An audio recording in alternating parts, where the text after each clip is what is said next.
Perfect. Then I will share my screen. So before I do that, let's do this. Here we go. Slideshow. Now let's share the screen.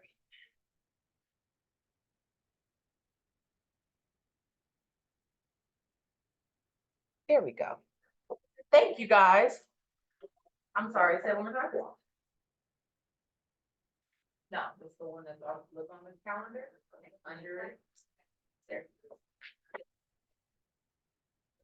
And the password is KWSDLA. That's the put on. Thank you guys for joining. I appreciate it. And I know this is for your business, so this is a good thing. Before we do get started, and I'm sure just like all of our other classes, we will have people joining us about 10 minutes into class because that's the way we do. So we'll let those fill in. And luckily for us, this is like the beginning of, we're going to talk a little bit about mindset and some other things. So it'll get us started. But before we get started, we have a very special treat. Through some relationships that Rich has, we have a very special person joining our KW Downey team. We are going to have our very own in-house escrow now, you guys. So yeah, Jackie, come on up, please. Jackie, you guys, she is just a wonderful person. Gotten to know her a little bit, and she is going to be our very own in-house person, our very own in-house escrow now. So send all our deals too, you guys. So where do I? Yes, no, everybody, and you're on screen. You're on Zoom too. Hi everyone. Hi Zoom. My name is Jackie Giese. I've been with KW for probably 17 years. 2 offices, one in, I started in Beverly Hills and then in Pasadena, and I'm also with Huntington Beach, and now I'm with Whittier, Downey. So I definitely know the KW culture. I was a market center administrator for 15 years, and now I'm in escrow. I've been doing escrow for 5 years. So anything you guys need, net sheets, any questions, please let me know. I can give you my cell phone number. I don't have an email yet, but I will be getting that hopefully today or tomorrow. Yep. But I will have that for you. So anything that you guys need, please let me know. I do speak Spanish also. I do live in Whittier, so I'm really close. So I'm not far. So anything you guys need, if I have to be here at 7 o'clock in the morning, meet your clients, I will do that. Just anything you need, I'm here to help. Thank you guys. Yep. Yeah, thank you. It's going to be located in the office. Yes, that is the key. Yes, she will be right here in our office. So that I'm super excited to have in-house escrow. As you guys know, we have a lot of in-house to me. We have in-house lender, we have in-house title, right? And now we have our very own in-house escrow. So one-stop shop is not a dream, it's a reality here, right? So does everybody, there we go. Everybody needs to have their business plan. All righty. Thank you. All right, and those of you online that I know will be coming in, because now we've got the link out, it's kind of like our secret. We don't push the link out until the last minute because we'd like to have you here in-house. So, but I will upload it to Zoom as soon as we start to get people filling in. So let's go ahead and let's get started because we've got quite a bit to cover today. So today we're going to be talking about models and mindset. We're going to talk about the 4 critical models here in the MREA, the Millionaire Real Estate Agent. We're going to start with the economic model, right? Because that's where it all starts. That's how we build our plan, is based on our economic model. How much do we want to make? And then we're going to build our numbers around it. The lead generation model, because lead generation is actually how we're going to make the money, right? You got to lead generate. The budget model is next, and then the organizational model, and then we're going to put it all together, wrap it up in a bow, okay? So our goal today is to build our plan. Now, is it going to be completely built out with every single facet? Absolutely not, right? Because that takes longer than just 2 hours. However, you will have your foundational pieces of your business plan.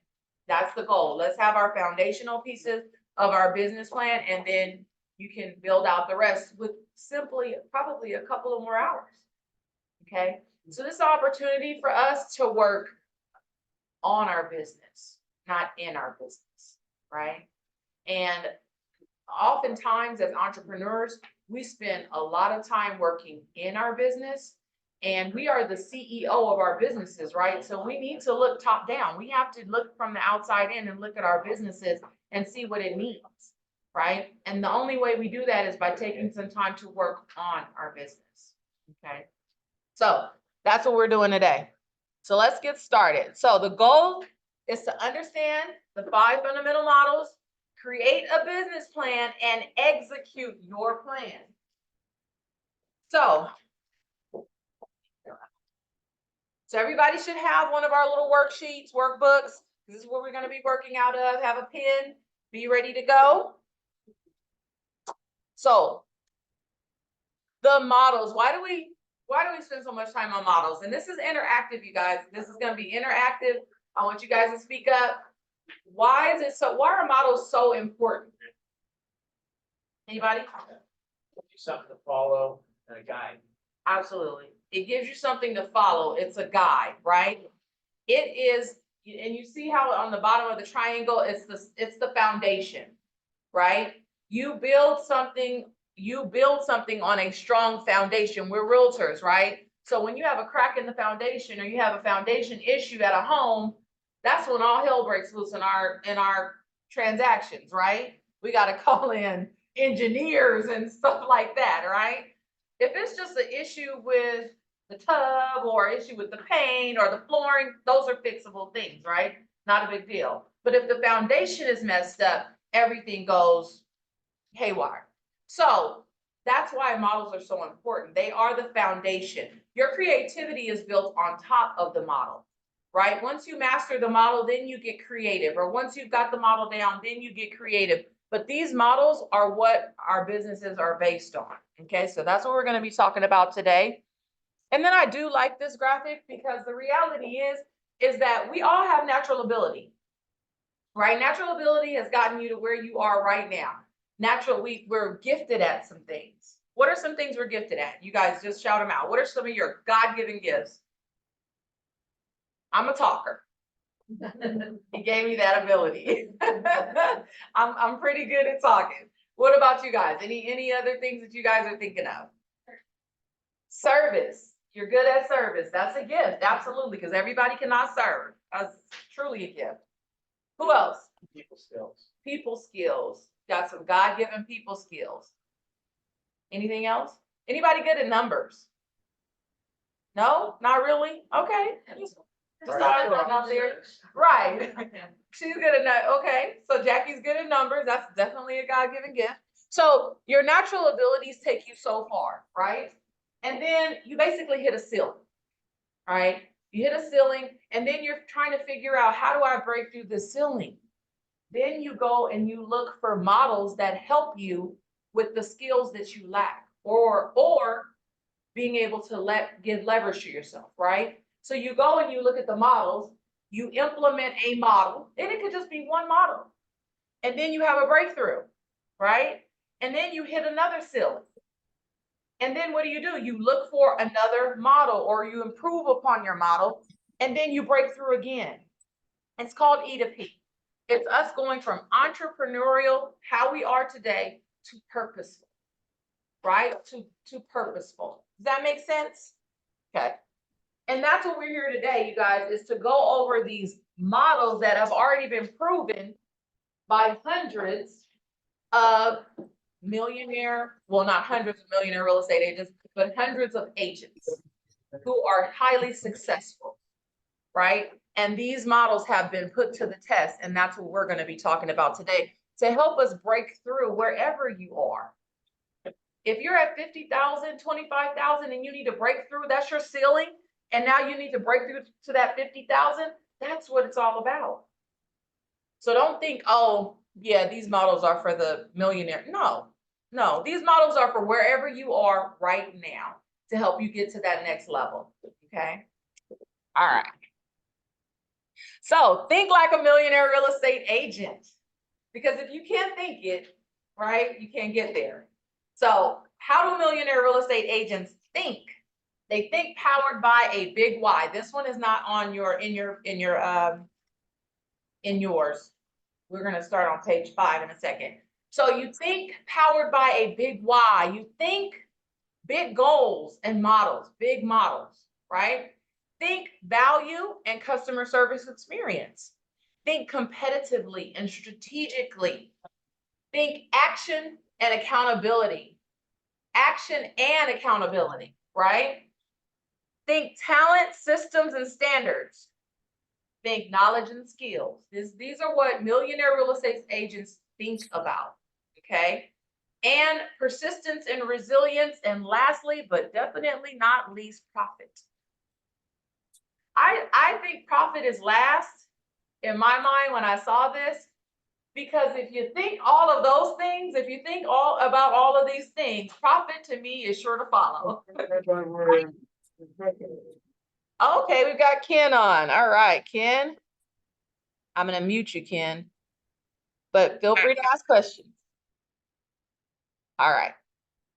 So we're gonna really dive into think powered by a big why. That's the first exercise we're gonna do. Then we're gonna talk about our big goals and our big models, and we're gonna talk about action and accountability. Okay, those are the things that we're gonna be talking about today during our time together. So your turn, page 5. Where am I today? Because if you're trying to build a plan, we're building a plan. We need to know where's our starting point, right? Where's our starting point? So where are you today? Look at page 5 in your book, and let's go over where you are today. So today, you create a business plan, use a business plan. This is asking you this question. Have you ever done this? Have you created a business plan? Do you use a business plan actively on a daily, monthly, basis? Can you check that box? I'm gonna be fully transparent. I can't. I do use a business plan. I create one every single year. And then I pick it up about now when the year is done. And I'm looking back at it and I'm like, okay, where do I sit? Now, do I have it in my mind? Yes, I know my number and I know the numbers that I desire to hit. That's ingrained in me from the time that I put it down, right? However, I don't look at the action items, and that's where I think this exercise is going to be really helpful. We need to look at this on a daily or at least on a monthly basis, right? So, have I created a business plan and intend to learn, to understand, and to use it more effectively? Can you check that box? If you're fairly new to real estate, are you fairly new to real estate and new to business planning? I know India is like, yep, that's me. I am on a team, right? And I'm new to business planning. If you're on a team, that's fine. This is absolutely relevant to you, even if you're on a team. So where are you today? Assess where you are today. Now, second part of that is your numbers, because here's where we're going to start getting into the planning part. Your numbers. The amount of money I need to pay for my lifestyle and to get out of debt is what? What's that number for you? If you don't know, I understand that completely. But think about it and guesstimate. Do a quick in your brain. Macy's, Nordstrom, car note, house note. Where are we at? Okay. And then think about, now see, we did send this out. We sent this out in our email because this would be some pre-work, okay? My business expenses annually. What are your business expenses annually? So let's quickly, what are some business expenses? What do we know right up front? What are some business expenses? Yeah, And thank you. We all about to have to pay that. Literally. Phone, Your phone, technology, your technology, that could be a lot of different things. Your monthly due. your thank you. I was just about to thank you. Monthly dues, right? That's your tech fee right now if you're using our tech. Your E&O, absolutely. And we might, I'm gonna put an asterisk like that. Anything else that you guys can think of? Your marketing, right? Your marketing, that's a big one, so. Your marketing expenses, if you're buying leads, like if you're spending money on Zillow, if you're spending money on Facebook ads, if you're spending money on pay-per-click, any of that is in here. If you buy, postcards, right? And you send out just listed, just sold postcards, that's your marketing. And that typically is one of your bigger items besides people, right? Because isn't contract labor another one expense that we have? Car, your gas. Yep. So your car, your gas. So can you see where this is? You guys may not be able to come up with these numbers today, like right off the bat, but we can definitely come up with this just by you doing a little bit of analysis on your bank account. Okay. Bank accounts have gotten really smart lately. If you've got any type of analysis in your bank account, mine's now, even my credit union, which I'm very impressed with because they're normally 10 years behind everybody else. When I go up and categorize an expense now, they give me expense categories. I love that. It makes it so much easier, right? So take advantage. So, okay. So those are our expenses. So my average commission amount. You guys know how you come up with your average commission amount? Somebody tell me if you know. Yes, I'm gonna say just whatever the percentage is that you're, well, I guess it depends too, because obviously, like, if you're a buyer, if you're representing the buyer or the seller, obviously it could vary, like whether it's 3% or like 2.5%. I love that you're thinking that because that's absolutely right. However, let's make it simple for purposes of this. Your average purchase price, like what is your average purchase price, right? So, and I love Keller Williams for this because on your multi-year trend report, it will actually show you what your average purchase price is. I'm sitting at about 600K, which for purposes of this exercise works really well for the math, okay? So we could do your average purchase price, you're gonna take that, let's just say for purposes of mine, the 600K. What is your average commission? 2%. 2%? Is what we're seeing. That is what we're seeing. And typically for me, I like what Eileen is doing, be more conservative, right? Be on the conservative side. Reason being is if you get 2.5 or you average 2.25, your numbers are gonna look even better. But if not, and you're doing the bare minimum at 2% because you work primarily with buyers and you're not setting it up, then that's fine. So 2% is what? 12K, right? That's your average commission. That's that number right there.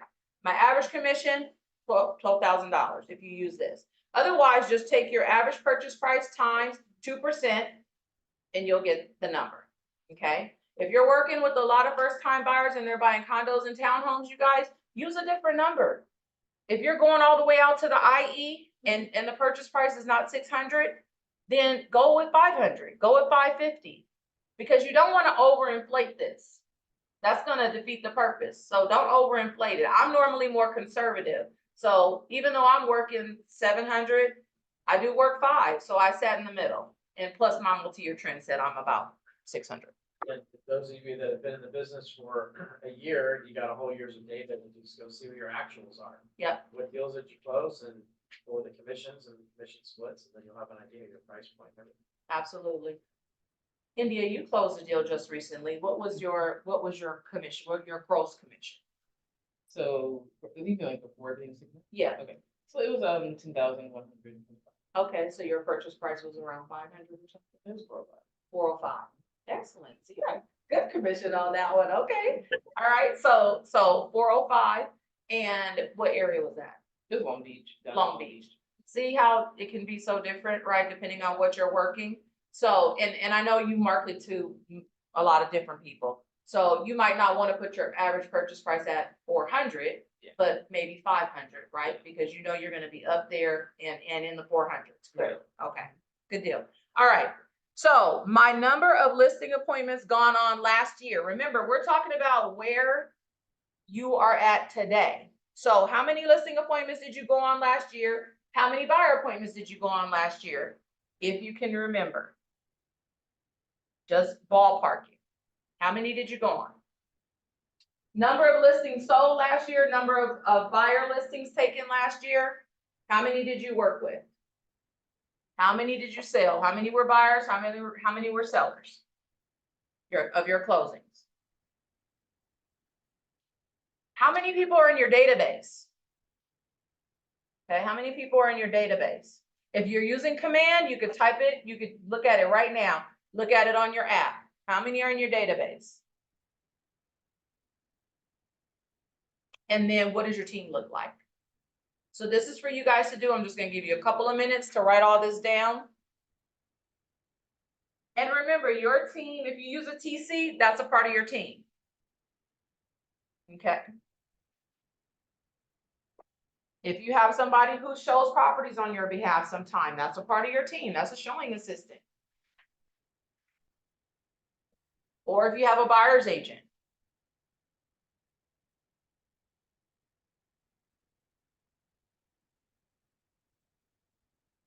All right. So we want to reflect, we want to look at where we are today. Another thing that I would have you guys do is look at, where did your business come from this year? It's not on there, but think about it. Where did your business come from this year? Where did you get it? Was it repeat and referral business? Was it online leads? Was it open houses? Where did you get your business from? One of my biggest aha moments in my whole business that I really feel like changed my business. I don't remember the day. I remember that I was getting coached, and I was in my office, and it was late. And I had a long day. I had a bunch of appointments, and I had my goal board up, and I had my actuals, and I had my goal, and I was well behind my goal. But I was doing pretty good. I had closed like 13 deals. But I was mad because I was well below what I wanted to do. So I was spinning in my chair, and I literally just spinning in my chair, and I was upset, and I was just spinning. And because I had spread myself out, I was doing expires, I was doing for sale by owners, I was calling people. And so I'm spinning in my chair, and then I looked up and I looked at my board, and I was like, 13 deals, where'd they come from? All referrals. All. Every last one. So the next day, when my coaching call came, I said, Coach, you know, my board says all of my deals came from my referral. She said, yeah, you're a beast. I was like, yeah, but you didn't coach me to go after referrals. You coached me to go after this for sale by owners and expires. I was totally out of where I'm actually getting my business from. I changed everything so that then I would focus on my referrals, and I doubled my business. Literally. And I fired my coach because I was pissed, because I was like, you're supposed to have my back. That's my blind side. Clearly that's a blind side. So you should have told me as my business partner, hey, we still got to cultivate and nurture this database, because that's where the business is coming from, right? So again, that's why it's so important that I tell you guys, let's look at where the business is already coming from. If you're having success, where is it already coming from? Because we might need to double down on that, right? Okay. All right, now let's talk about your 3 learning goals for today. What do you want to understand by the end of this training? Just quick, just page 6. What do you want to get out of this? Put it down, and you could shout it out if you want to. I know probably number 1 is complete a business plan, right? Complete the business plan, stick to it, follow it. Absolutely. Stick to it and follow it. I love it. I love it. Absolutely. So, page 7. And guys on Zoom, thank you guys for joining us. Please feel free to join in. Come off mute and join in. Page 7, you guys, powered by a big why. This is huge. This is huge. Why? Right? Because Your big why is what's gonna get you up in the morning when you don't feel like it. And if you are after extraordinary results, you need to have a big why. What stirs you? Why'd you get into real estate? One of my mentors says, there's no ceiling, but there's no floor either. Right? There is no floor. So this business can be huge for you, and you can also fall flat on your face. Right? Risk reward. There's big reward here, and there's also big risk. So what's your big why? You guys give it some time, think about it. What's your big why, and write it down, right in that space on page 7. Well, start your process, start thinking about it. Family, generational wealth,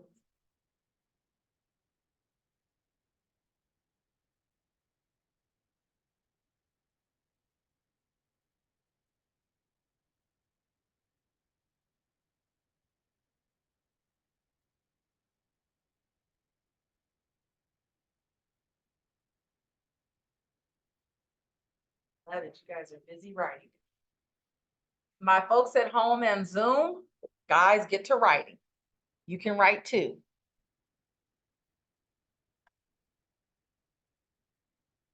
Let's see, I was gonna upload while they're writing, upload the manual to you.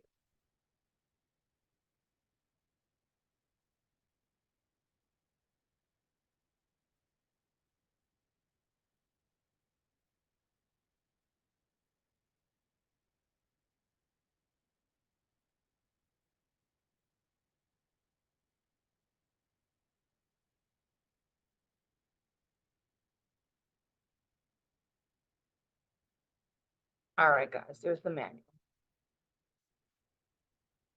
All right. So we did that. Anybody want to share their big why?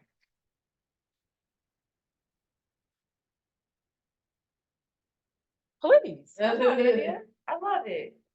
I'm just expert on a couple, so like, so just, where's family? That's the main reason. And then, to create generational wealth for the family, as far as owning multiple properties, especially out here in California. Okay. And then again, to own multiple properties. Right now I don't own one, so I want to own multiple.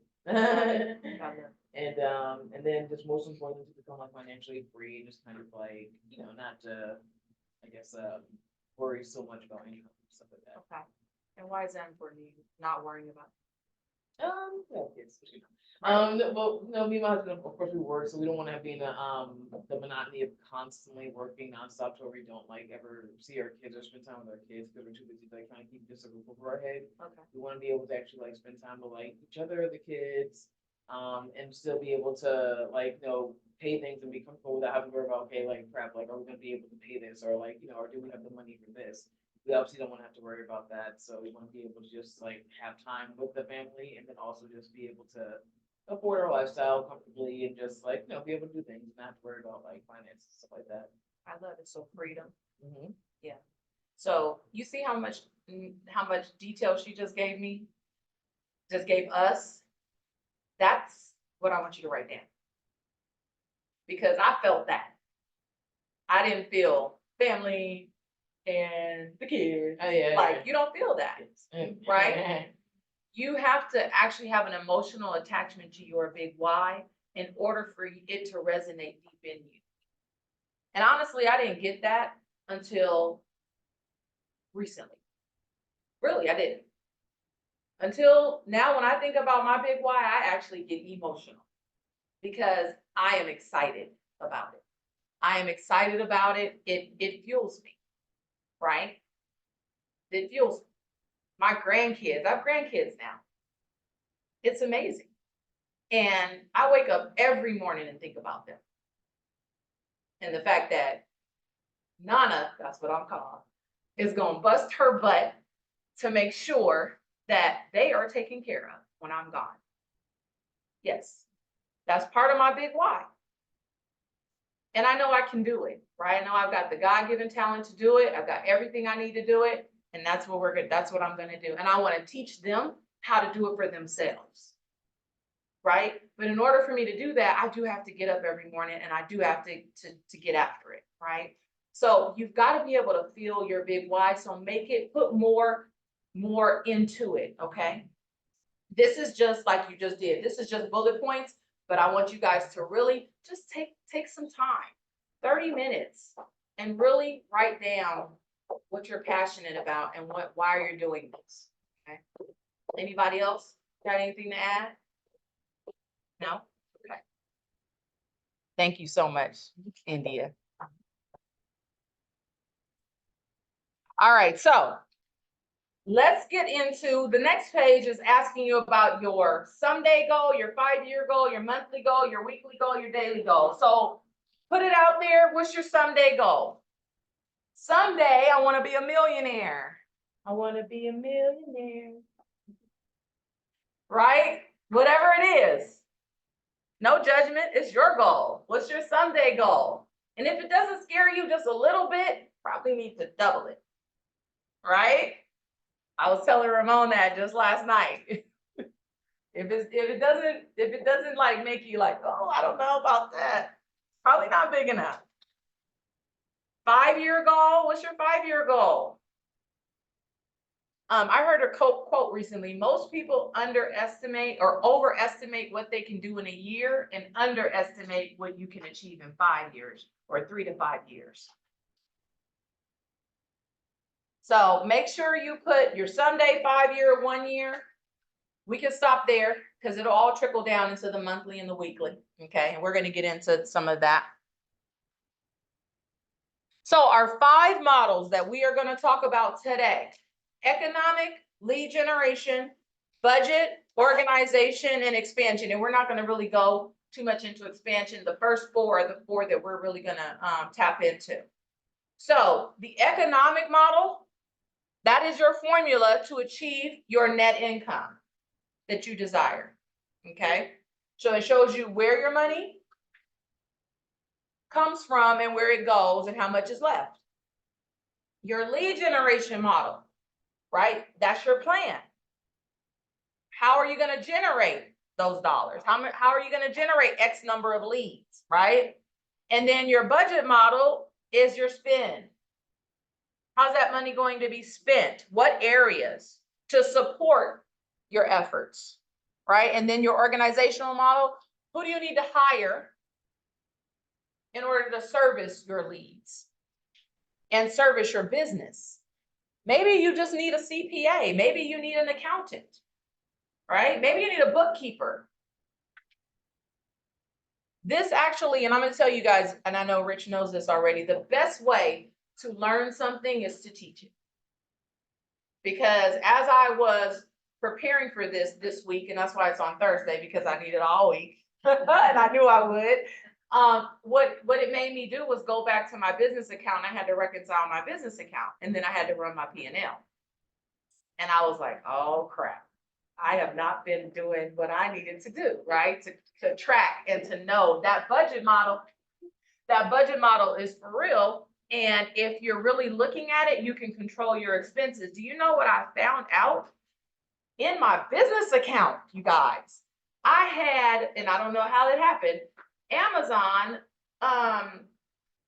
like Stars, Lifetime Channel, all of these subscriptions literally were hitting my account. Shame on me. I went in so fast and canceled everything. It was like 10 of them for like $3.99 to $7.99 hitting my account for like months.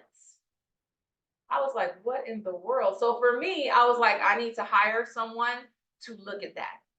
Or I need to block time for me to look at it and not blow through that commitment.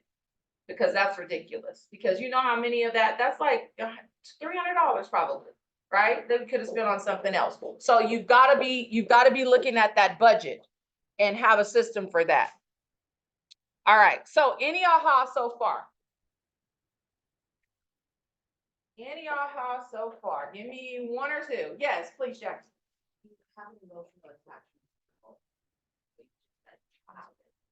Absolutely. Jackie said, have an emotional attachment to your goal. You have to. Anybody else? Any other ahas? I like that one. Rich? I just wrote down from the beginning, first page, when you complete your business plan, which we do at this class, the important thing is not to just throw it in your drawer and look at it next year, not to look at it once a quarter, because it's really the roadmap of success for you, and it's what keeps you accountable to your goals. Just by being aware, oh yeah, back in, December in that class with Brandy, I put down this, and I just, remembered it 6 months from now because I looked at my plan. So the more often you look at that plan will cause you to get in the right, have the right mindset to get into action. So that's just one tip that I see with a lot of my coaching clients, that they go to this great class, put together an awesome plan, put it in their desk, and then they find it a year later. Absolutely. Yep, guilty. That's, yeah. And most of us probably are, if we're honest. I love that. Yeah.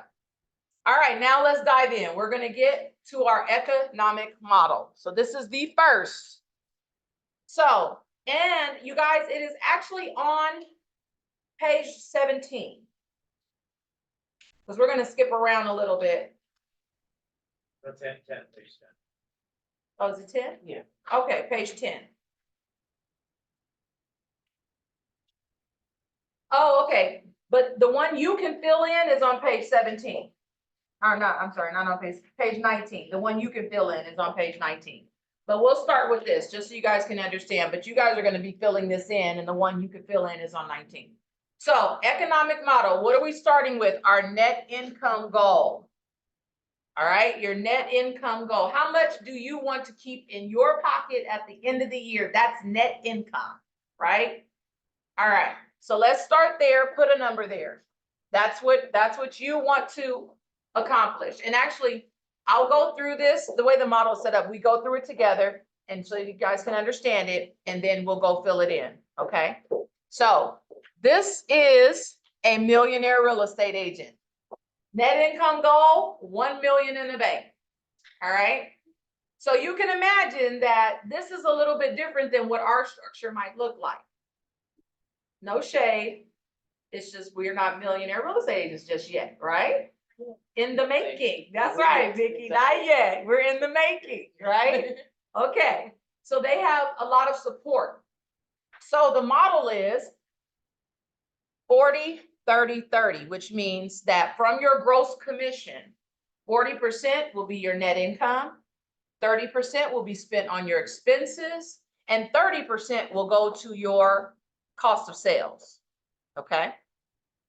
So if you take that 1 million and you divide it, and it's right here in here. If you divide it by 40%, right? Because that's our net income. Divided by 40%, it will give you your total GCI, your total gross commission income. Okay. Now that's if you don't have numbers. If you have your expenses and you have your cost of sales, they should automatically just go in there. That makes sense? Let's talk a little bit before we get into this. We talked about expenses, right? These are expenses. So everybody knows that number one, once you put in your net income, number two, and you put in your operating expenses, these are your operating expenses. What is operating expense? How much cost you to operate? How much it costs for you to operate, exactly. And to take it a step further, it's the money you're going to spend regardless if a transaction happens or not. That's an expense. Regardless if a transaction happens or not, you're going to pay $60 a month for your tech fees, right? Regardless if it happens or not, you're going to be using your phone to call people, right? So those are expenses that come out regardless. So that's operating expenses. Cost of sales. Cost of sales is different. It's the money you spend in a sale because of a sale. If I'm saying that right, yeah. Yeah. And I had it differently, okay? Because guess what? I had said that, and I just found this out in a team leader skills camp. I was thinking that like things like my photographer was a cost of sale, because it doesn't happen unless I get a listing, right? Well, if the listing cancels, did I still have to pay the photographer? So it's an expense, right? Yes. So, yeah.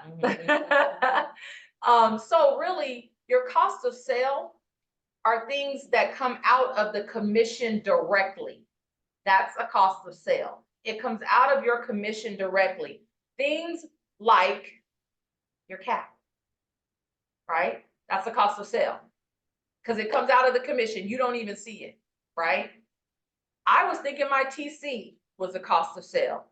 Now, there was a little bit of gray area there, right? Because it does come out. I don't see it because my MCA does that for us, right? And if I cancel, I don't pay it, right? So for me, I'm kind of like, it's a cost of sale. However, I was told, because at the end of the day, it's still a line item. It's not something that they consider it an expense, but I'll leave that to you guys, okay? What else are costs of sales? So we've got our cap as a cost of sale. What else could be a cost of sale? Referral fees that you pay to another agent.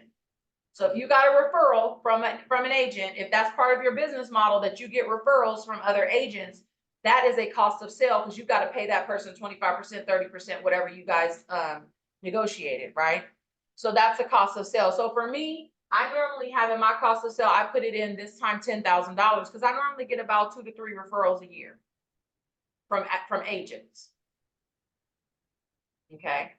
Also, commissions paid out, so if you have a team. Absolutely. Commissions paid out. So yeah, yep, absolutely. If you have a buyer's agent, cost of sales, with whatever you pay them, whatever that split is, that's a cost of sale. Okay, or a listing agent. Okay, all right. Those are costs of sales. Typically, again, it's coming directly out of your commission. That's how you categorize it as a cost of sale. Okay, all right. E&O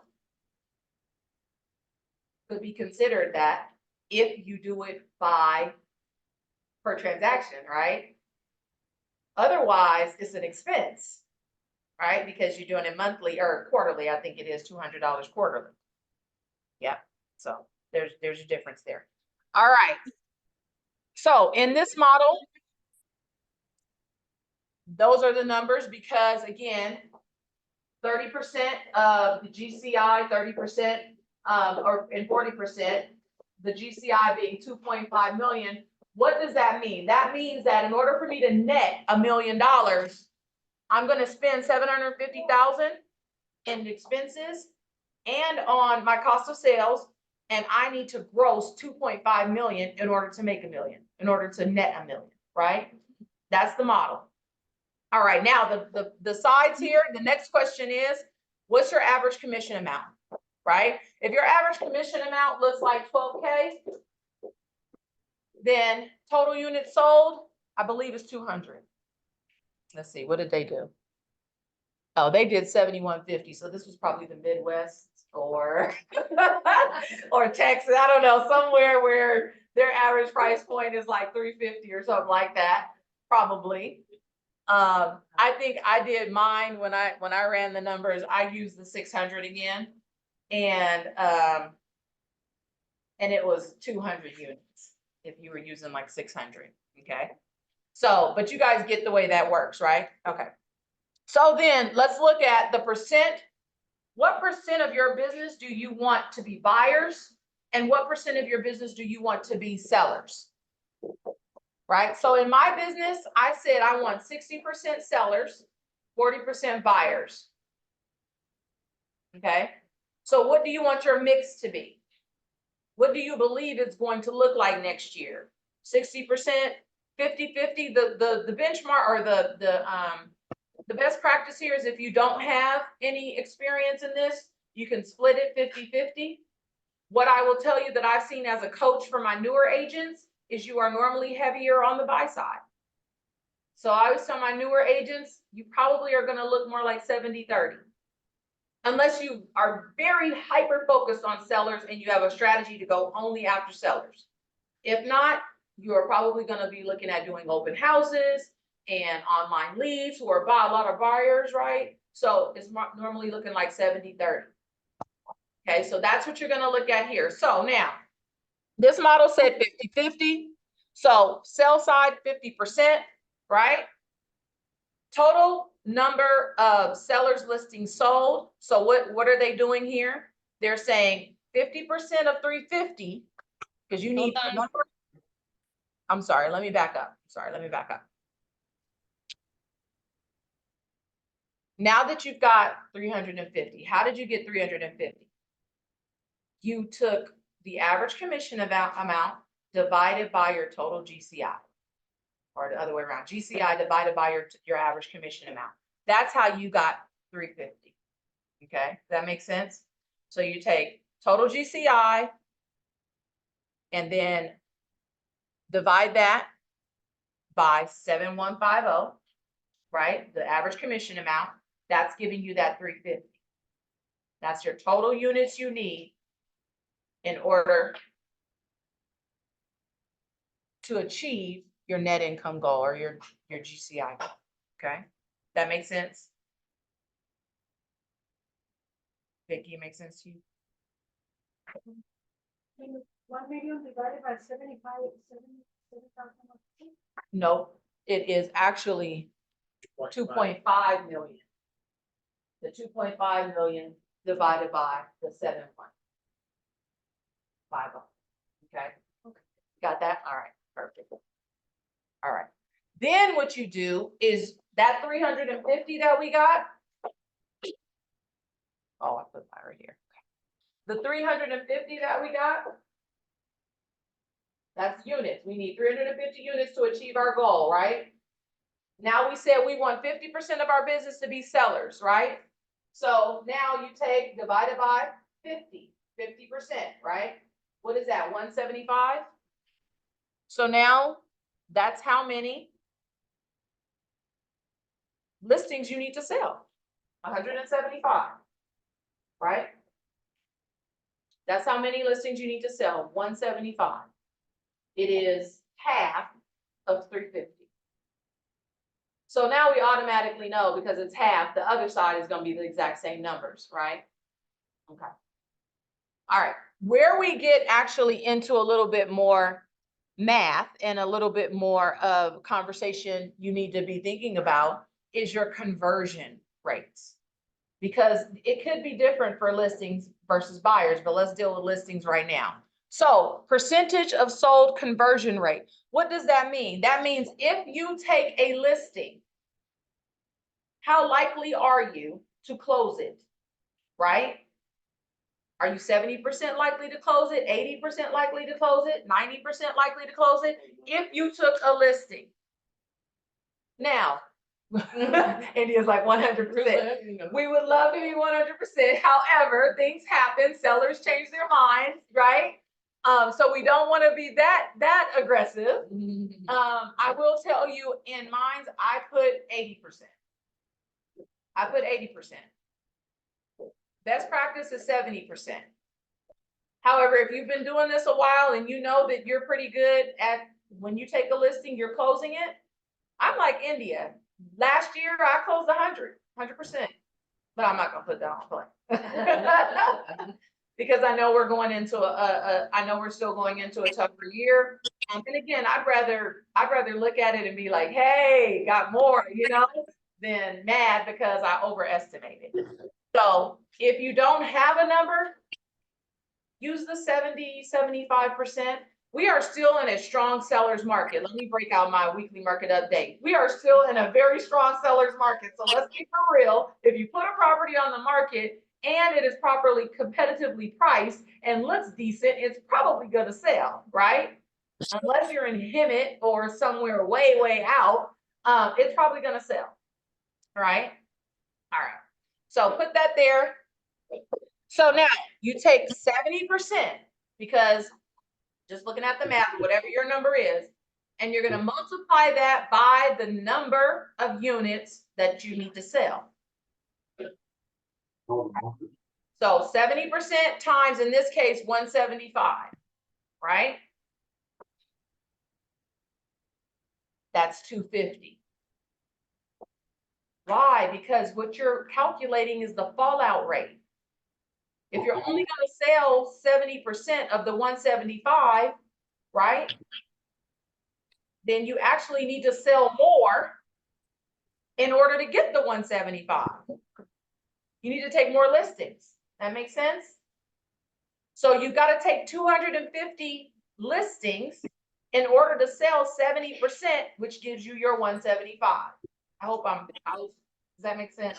Okay. All right. So we've got to take 250 listings. Our conversion rate is 70%. So 70% of 250 is 175. Okay. That's why you're using the dividing versus the multiplying. So we're going the right way, top down. So, all right. So we're going to take 250 listings now. Now our next conversion is, okay, you get to the listing table. How many of those sellers sign with you? This is the good one. It's easy to me to get a listing on the market and get it sold if you're here with us at KW and we're coaching and training you, right? But now, when you're at the table with sellers, how many of them sign with you? Now, if you've been in the business, you probably have a number. You probably know what your conversion rate looks like. If you have not, and you are newer in real estate, you probably want to be a little bit more conservative, right? Especially if you're going after for sale by owners, expireds, cold leads, right? Because they don't know you from Adam. So they're probably interviewing multiples. And as a newer agent, you might not be as trained up or articulate as you might be later on in the year. So you know what I mean? Makes sense? So how many of them do you anticipate being able to convert at the listing table? For newer agents, best practices is say 50 to 60%. Okay, because if you got to the listing table, you got a darn good chance. All right, if you got there, you got a darn good chance. So it's at least 50%. And if you know you're practicing, if you know that you're not going to practice on your client, you're going to practice in scripts and role play or conversations in real play, then you got an even better shot at it. All right. My number right here is actually 75%. Now, typically 75 to 80%, because again, a lot of my business is repeat and referral business. So I get come listen, not come, you know, so put your number there. Now, again, what are we going to do? We're going to divide that by the previous number, or divide that into the previous number. 250 divided by 75, or whatever your number is, total seller listings needed, divided by your conversion percentage. 333 for the millionaire real estate agent. Is everybody following along? Do you have your number? Whose number? Anybody got a number so far? No? You just following the model right now? Okay, all right, fair enough. All right, because we're gonna get to yours. So now buy side, same, we already talked about this. If we're doing 50%, gonna do 50% buyers, then the number's gonna be right 175 again, okay? So now it's here, they're saying, okay, when you sit down with the buyer, you need 175. From those 175, how many are actually going to sell? How many can you close? To me, buyers are a little bit different than sellers.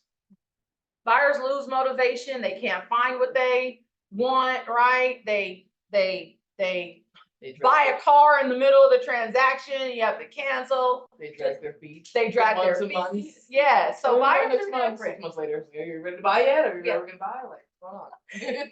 You are too young in this business to have so much pent up buyer animosity. With buyers, would gas be considered cost of sale? Say it again, Laura. With buyers, would gas be considered cost of sale?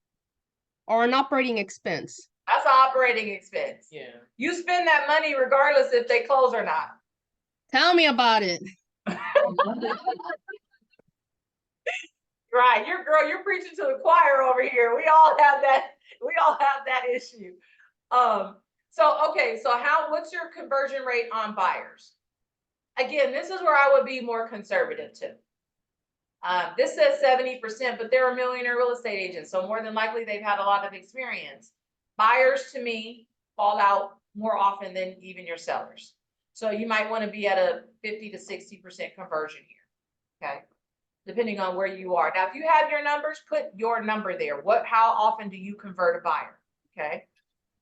So we say 70%, so you are going to divide that into the previous number, which is the number that you need to sell to close, right? And that is 250. So right now, 250 buyers are needed. 250 buyer listings. We call them buyer listings because that means you got a buyer contract. Okay. You have a buyer broker agreement with 250 buyers. That's how much we need at this point. Now, what we're going to say is, what percent do you convert at your appointment level? What percent do you convert at your appointment level? When you sit down and you meet with a buyer at an appointment, how often do you convert? Now, think about this. At an appointment, we need to be talking about a pre-approved buyer. All right. I had to think about that because I was like, I meet with a lot of buyers, but sometimes they're not already pre-approved, right? But this, we're talking about a pre-approved buyer ready to choose an agent. So what percent do you convert in your appointment? This one, again, is 70%. Now you see it's different. They convert 75% on the seller side at an appointment, but only 70% on the buyer side. So what percent do you think you convert? Here's the question. that I Yeah, have. please. When we're talking about the percentage of conversion rate, that's the percentage based on the lead generation. My primary social business is open houses, so it's more likely that we're working with buyers, Yeah. right? So here on the conversion rate is what I will probably use the 70-30 or the 60-40.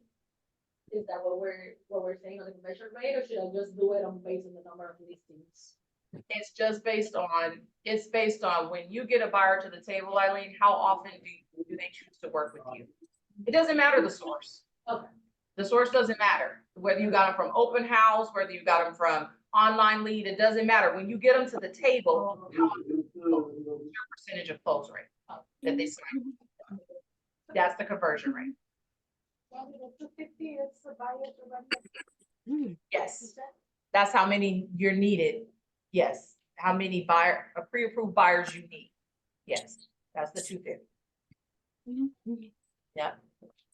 And then you're going to take that. So in this case, this person converts 70%. She converts 70%. And we are going to divide that into the 250. Total number of appointments needed is 357 appointments. Okay. All right, now, since we followed this, now we're going to do it ourselves.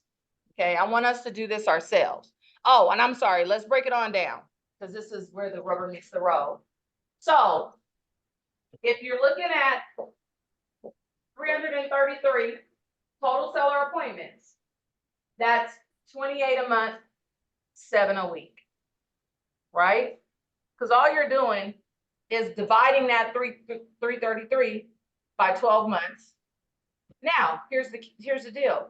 Make it real. If you know you're not going to work 12 months, don't divide it by 12 months. If you know that December or November is like a dead month for you, then keep it real. Divide it by 11, divide it by 10. Right? If you take a lot of vacation, it should be divided by 10. I'm sorry, but again, the only person you're gonna hurt by fluffing these numbers is you. So make it real. I know for me, it's like 11, 10 and a half, because I do travel a lot. Okay? So make that real. So now it's 28 a month, and then you break it down further, it's 7 a week. I don't know about you, but when I saw 333, I almost hit the ground. I was like, ooh, what in the world is going on? And then combine the two numbers, I was like, oh, step back. One person is doing all that work. That's number one. Right? This person is a millionaire real estate agent. They've got support. They've got buyer's agents. If you're giving out cost of sales of $750,000, you clearly have got some buyer's agents in there, right? And probably some listing agents that you're paying out, right? Because that can support a few people. Okay, And also the price point, 7150 average. that's right. If you're at 14,000, you cut those numbers in half. So you Yeah. only need 3 appointments, 4 appointments a week instead of 7. Absolutely. And what I was getting at too is just what Rich was saying, but 7 a week is just 1 a day. I was like, okay, that's kind of doable, right? One a day? I think we could all do 1 appointment a day. Absolutely, right? It's just getting. It's an appointment, absolutely. This is true. Yes, Do the one day. that's right. That's right. You gotta do the work. Absolutely. It's like I can do 2 a day. All right. So this is our model. Let's go ahead. Any questions before we go on? Any questions? Go to page 19 because we want to put in our numbers. The purpose of this, you guys, is that you actually do this, right? So let's go ahead and put in our numbers. While it's fresh in your head, please, anybody have questions before we go there?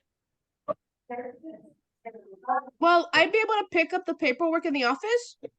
You absolutely can, and actually I can upload it again. I put it in the chat earlier, but you know, it doesn't stay. So there it is. There it is for you guys. Cool. So somebody give me their number and we can kind of go through it up here. Yeah. Anybody want to give me their number? Your net income goal? I'm using 100. Okay. It's a good number to use. All right. So our net income goal is 100. Perfect. All right. Now, operating expense. Do you have your numbers, Laura, or do you want to just use the model? I use the model, so for operating and cost of sale, I got 30 for each one, 30,000. And you guys know how she got that, right? Okay, 30%. 30% of that. Actually, Is that right? for you to make 100, divide that by 40. Oh, okay. That's first. I'm sorry, I'm gonna backtrack it. 100,000 divided by 40%. That comes out to 250,000. All right. So that's our GCI goal. Okay, that's our GCI goal. Now, 250 times 30. What is that? 75,000. That's the math. Okay. So if you want to make 100K, you need to gross 250K. And per the model, you're going to spend 30% on expenses and 30% cost of sales, 75. Right? And it adds up to 250. So in order for you to net 100K, you need to gross 250. Now, if you know your numbers in here, put them in here. because it could be different. You might not need to gross 250 if you're not spending 75,000 on expenses. If you're not spending 75,000 on cost of sales because maybe you're doing most of the work, Right. then you're probably not gonna spend 75K. That would be hard to spend 70. Now, what do you know? You know you're gonna spend 25 because that's your cap and your royalty, right? You know you're gonna, so this could be less. Maybe 50? What's that? So 25,000, 250 is 10%. Yeah. Instead of 30%. Yes, yeah, 25 would be 10%. And then that means you only need to pay 200, gross 200K, right? So you see, numbers need to be your numbers. So Laura, did that make sense to you? Yes. I was way off. Well, I mean, you're only way off if you know you're not gonna, spend all that money in cost of sales. Right? Right. Okay, so you wanna use the 200K to work it all the way through? As the gross commission income goal? Yeah, let's lower it to 200,000 instead of the Okay. 250. That's your, okay, good, Yeah, that's it. Getting 200,000. Let's roll with it, okay. Yeah. So we're gonna use, and the reason why we're spending so much time on this, you guys, is because this is the foundation of everything that we're about to roll into, okay? You'll see it real soon. All right, so we're gonna have 200K as our GCI. All right, so what's our average commission amount? 12,000, so we're using 600, so that's our average commission amount, 12K. All right, let's divide that into 200K, what's the number? 12,000 divided into 200K. All right, Well, 17 if you want to say. Like 16.7. we're gonna round up, Yeah. right? Because you can't sell 16.2 homes, right? So 17 units, that's what we need to do. That's total units sold is 17, okay? Now, let's go, what's gonna be our mix up? What percent of that is gonna be buyers, what percent of that is gonna be sellers? I would say 40-60. 40-60, so you're saying 40 listings and 60 buyers? Or 40% listings, 60% buyers? Yes. Okay, what's the math? 40% of 17 is what?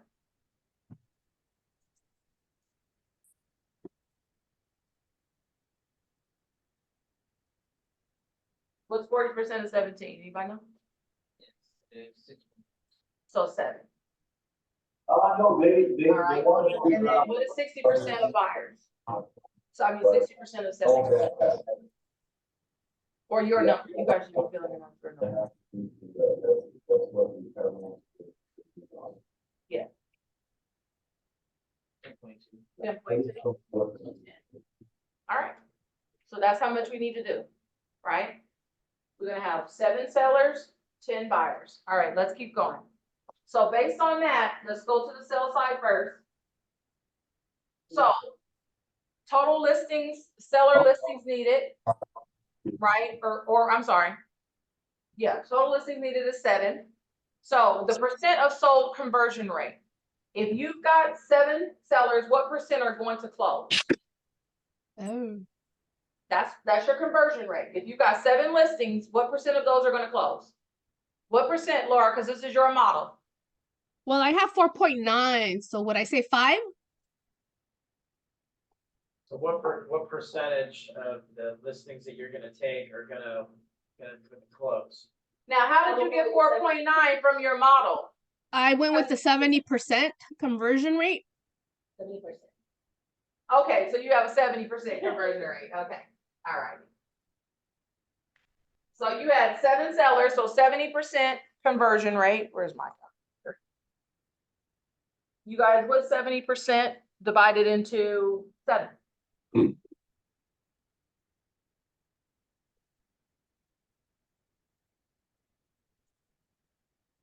70% divided in, Laura, 70% divided into 7?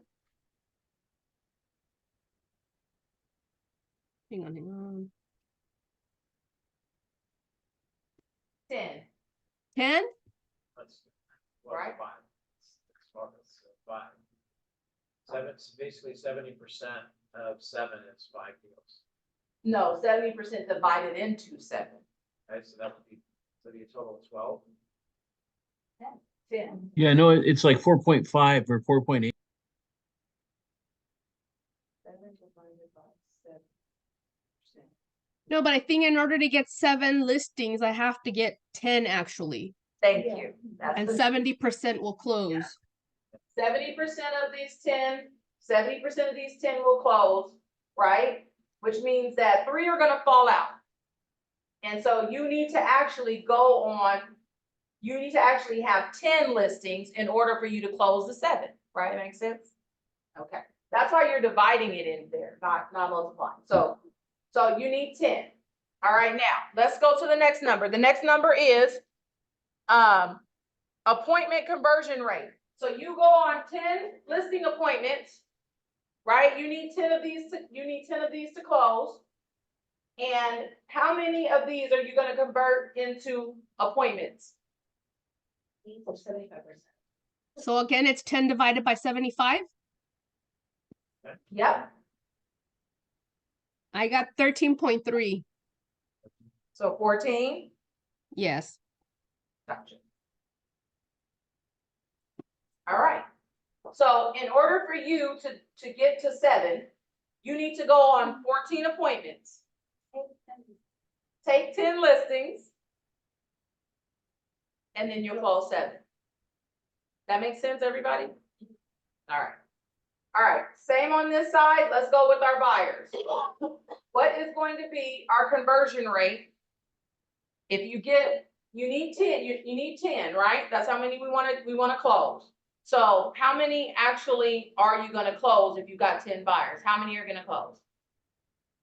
How many are we gonna convert into closings? 70%? Did you use 70%, Laura? I did 60. It was 40 and 60. Okay, What's the close rate? yeah, but what's your close rate? You said 60% of your 10 buyers are gonna close? Oh no, 70%. All right, so 70% of the buyers. All right.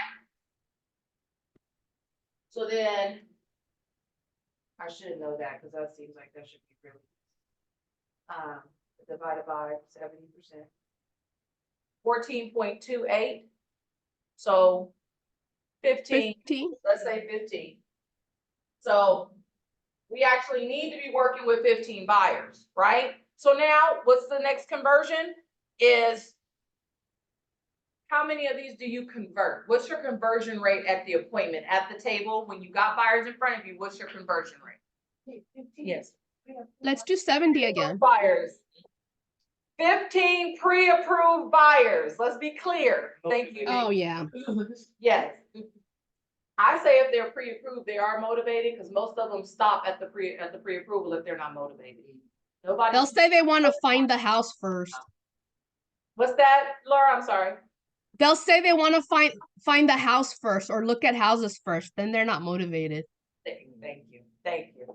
All right, so 15. So what's your conversion rate at your appointments? 75%? Yeah. 75%? All right. 75% divided into 15 is what?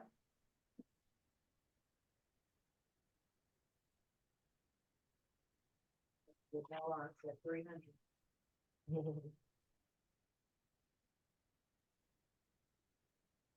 Winnie? Yep, 20. All right. So you need to have 20 buyer appointments, right?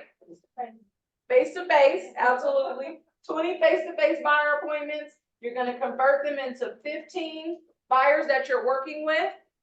And out of that 15, 10 are gonna close. All make sense? 20 pre-approved. Yeah, 20 pre-approved buyers. County capital. Yes, so Downey Capital, yes. So that means that again, when you're looking at this, and this is just not that this model, it just doesn't seem like it's that difficult, right? So what does that mean? In order for you to do that, you need to have, this is 14 appointments needed, right? So if you divide that by 12, that's literally almost like 1 point something a month, right? It's easy. So take time off, call 2. Yeah. Yes, take time off. So if you divide it, instead of being, divided by 11 or 10. So yeah, so you need to have 2 appointments a month. And I'm just saying that because, 2 listing appointments. yeah, 2 listing appointments a month. And then 20, you need to have 2 buyer appointments a month, right? 2 buyer appointments a month. It is easy, if you're consistent. Yeah, right. Success is simple, not easy, right? That's what we know. Because most of us aren't doing the work to actually get to the table. All right. So did everybody get their number though? And I want you guys to leave here with your number. Did everybody get their number? You got your number? Good. Okay. Excellent. Because now, if you've got your number, okay, come on Zoom. Perfect. If you've got your number, if you go to your next page, page 19. Oh, no, I'm sorry. 11. Page 19. Not page 19. It is page 17. Go to page 17, go to your 411. Your net income goal is what? Put it in there. This is part of your plan. Page 17, your net income goal is what? What's that? 200,000 for me. Love it. 200. Say it proud. That's right. Total units you need to sell. You just did it. We just did it in the model. So total units you need to sell. Now we know number of listing appointments, number of buyer appointments. Fill it in.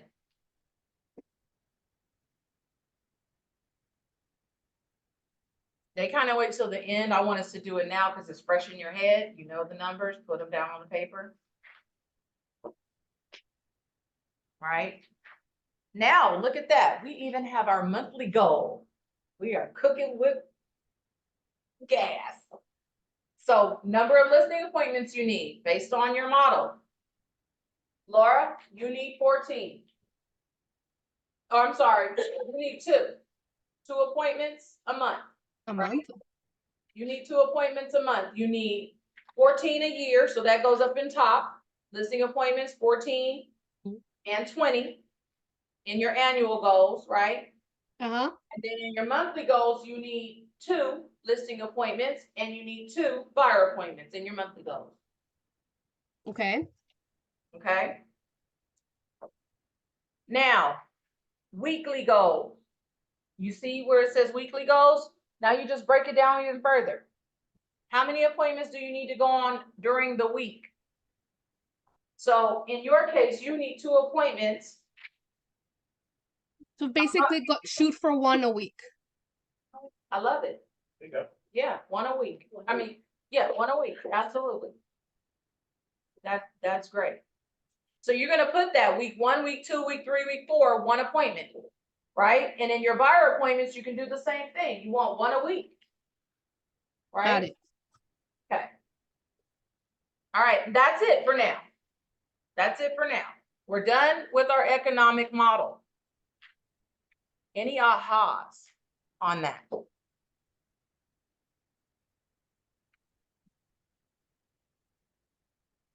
Predictable business. Absolutely. We just make it non-predictable. Right, we do, right? Everybody's laughing, you guys, in the Zoom community. And Rich was saying it's a predictable business. We just make it into a non-predictable business, right? I tell my husband all the time, when I was on the up and down when business wasn't as stable, I would always reassure him that my business is actually a science, not an art. I would tell him that all the time. I'd be like, babe, I know, because he's like, your deals don't close on time. There's always a delay. Like my check comes every first and 15th. Like we don't have to question that, right? And I'm like, that's why I got you, right? But he's like, but your deals is like a week delay. Some seller didn't do what he was supposed to do, and now we're, And I'm like, yes. I'm like, but my business is a science, not an art. Meaning, if I do what I'm supposed to do, at the end of the year, it's gonna calculate. It will. If I don't do it, I didn't tell him this part, but I didn't tell him like if I don't do what I'm supposed to do, that's where we have the problem, right? Which is most of us not doing the activities that we're going to talk about next in order to get the result that we want, right? Okay, so we've got this. This is the cash flow of the economic model. You take your total GCI, from your buyer sales, your buyer cost of sales, and then you get your total cost of sales, your operating expense, and it's a flow, right? And you've got two sides of your business. You got the listing side of your business, and then you've got the buyer side of your business.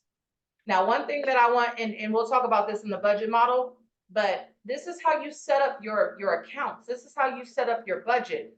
It's buyer side and listing side, right? Because if you're tracking, then you know where your business is coming from.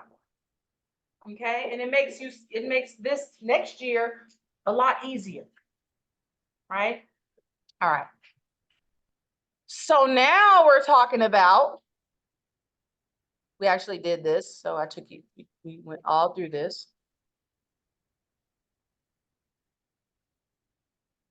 Oh, and they did a 500,000.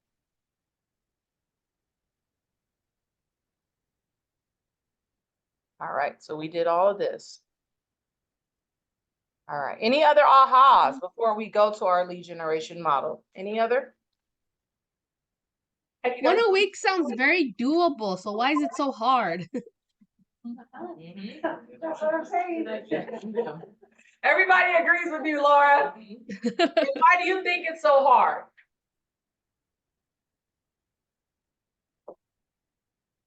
Don't give me I crickets. think I start the year strong, and then because I don't see it happening, I just kind of start doing less work.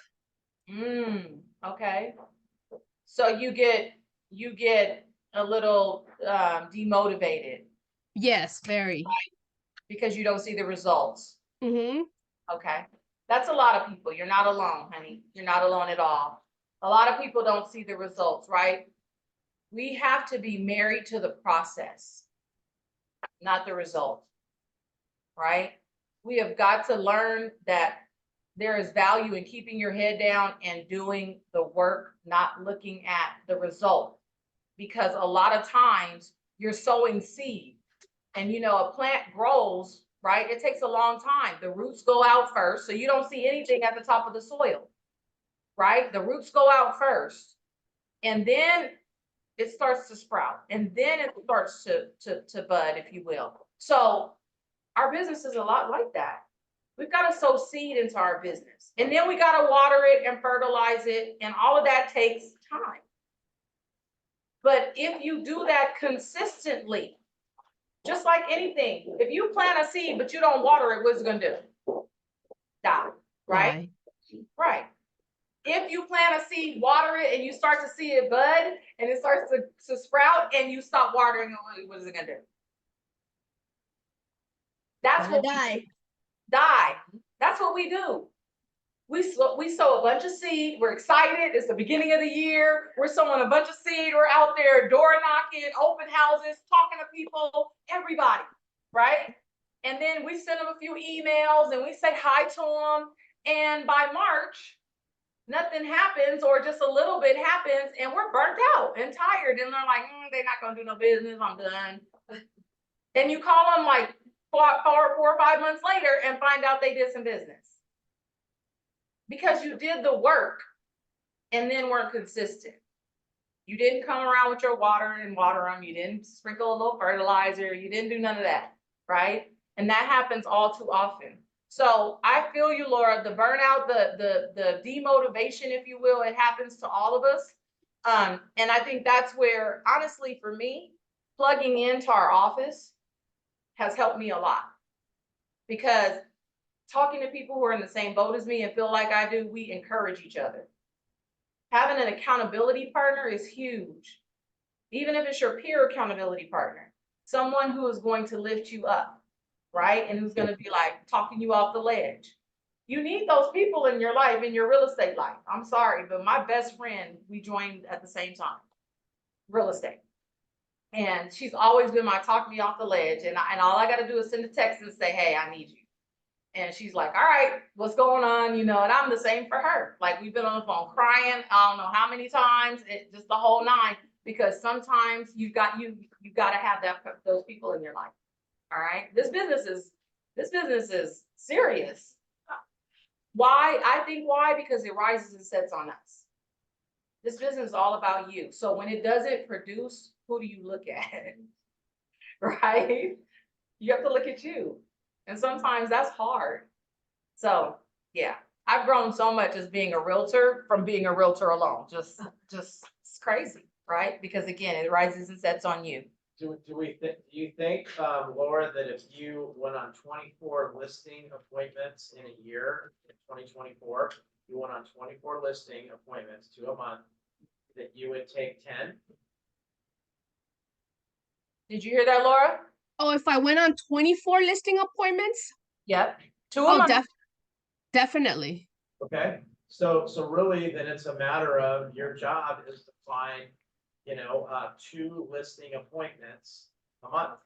So whatever it takes to do that, 2 listing appointments a month. So that's the job, which she's gonna go into next is how do you get those leads?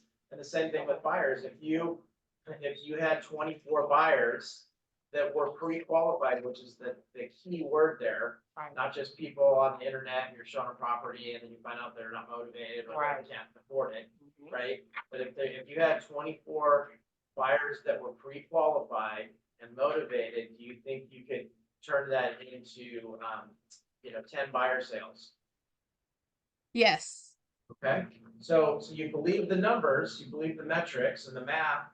So really, the question comes down to, what's it gonna take realistically for you to get 2 listing appointments a month and have 2 qualified buyer appointments a month?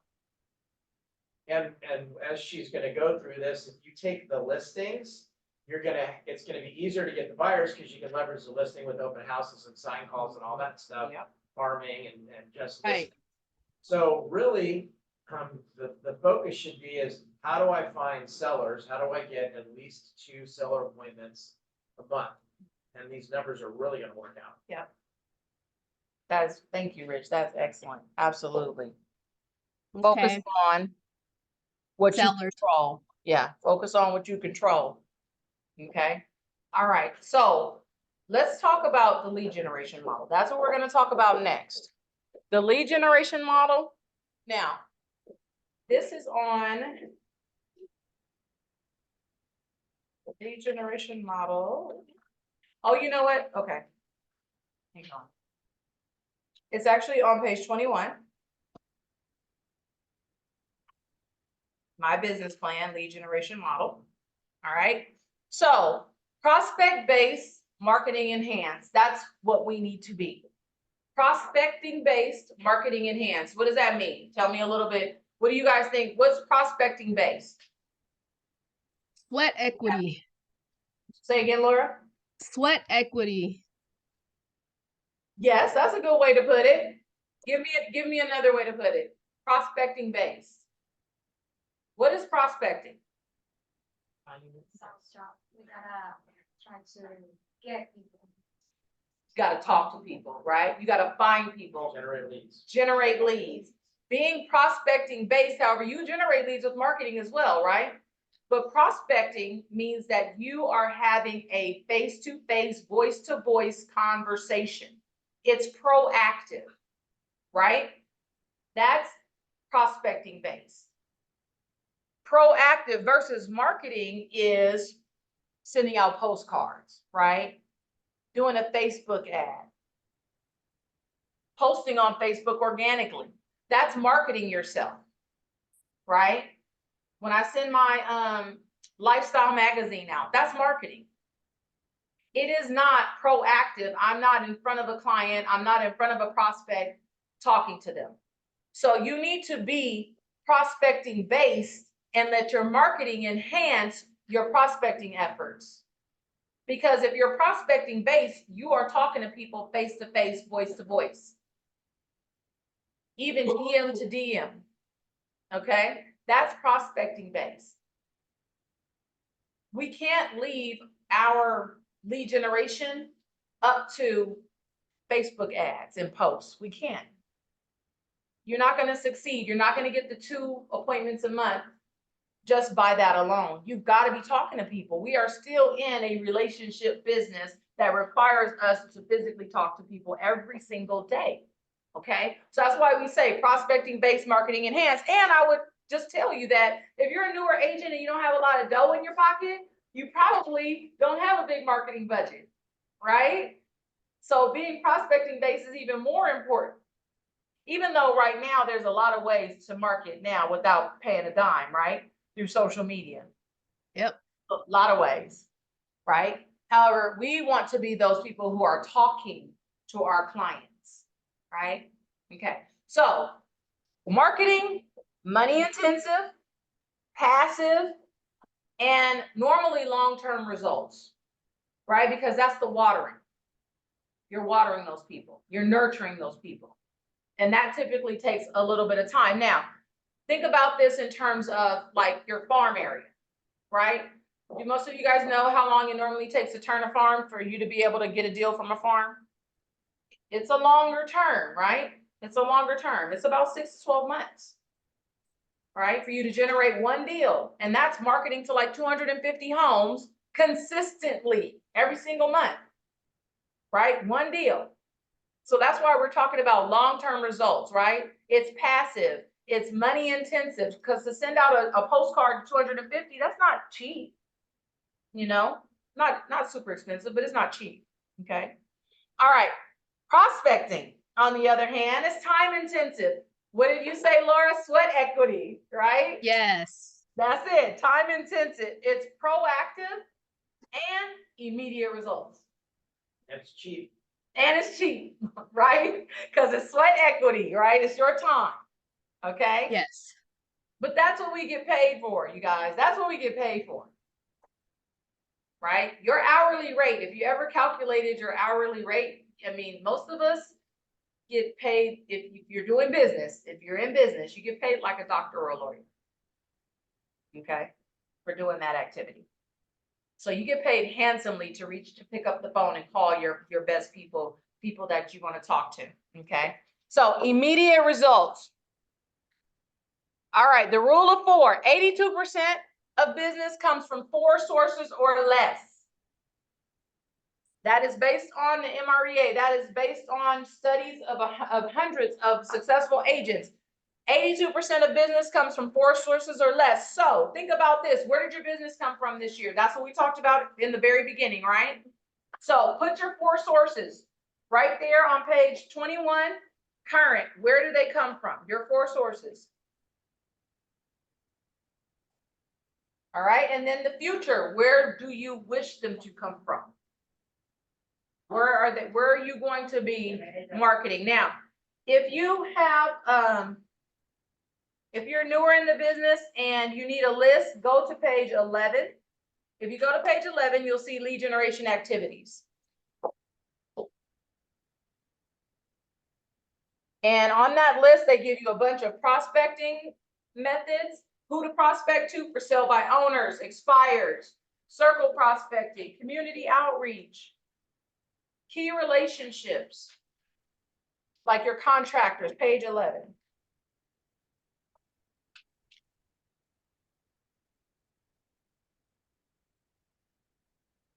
Okay. So everybody got down who they're current and who you want in the future. So we do know, you guys, that the top 3 sources of leads are coming from where? You know? You don't know? The top 3 sources, I know everybody should know the first one. Come on, give me the first one. Thank you. SOI, thank you. We know this. Database, SOI. So top three sources, SOI number one, number two. Well, really, that's your sphere. They consider referrals and repeat business your sphere or your database, okay? Yes, open house. Open house is number two. And then what do you guys think number three is? It's actually online leads.